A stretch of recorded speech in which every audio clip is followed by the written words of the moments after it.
गरम है गरम हो सारा पर मटन टाक कलर करने हल्का चीनी ऐड करवा पियाज ऐड करिया कारण चीनीटा ये पका जाए आमको कलर आसवाई तेल रे किसी चीनी देथिबारु पियाज कलर केमती पलि आसला तापर आम अदा रसुण पेस्ट कर रखी ऐड करदे भल भाव कषिदेव एमती मसलाटा एमती कषि सारापर मसला तेल छाड़देव छाड़ सारापर आम से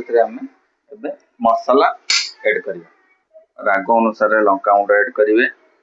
आम कम राग खाऊ तेणुक आम कम लंका गुंड यूज कले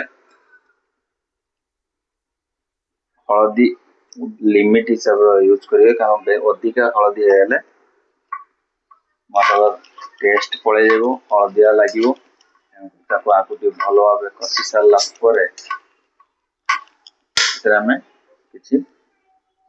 पानी ऐड करवा पुणी कषापी छाड़देव रखी टमाटो को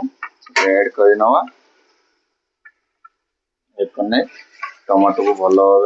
कषापी किसी समय छाड़देव टमाटो भलसे कषिगला एवं मटन ऐड करवा ऐड कराला अल्प किसी दही ऐड करवा मटन लुण ऐड करवा स्वाद अनुसार तापर आम भल भाव फेंटे नवा मटन को मटन तेणुक कषापी टाइम लगे तेणुक भल भाव 45 मिनट जाए आम कषि नवा भल मटन टी भल भाव मेल्ट हाँ आमर मैक्सिमम 30 मिनट होगा कषा तापर आम हल्का भाजी आलू भलसे कषि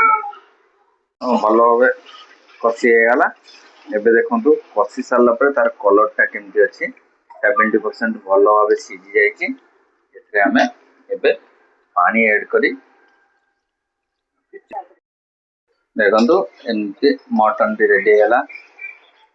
ग्रेवी के सुंदर कलर फुल ग्रेवी भी बहुत मोटा अच्छी एमती बनातु नेचुरल टाइप रे खातु भल लगी रेसिपी लाइक सब्सक्राइब कमेंट निहाती करेंगे रही जय जगन्नाथ।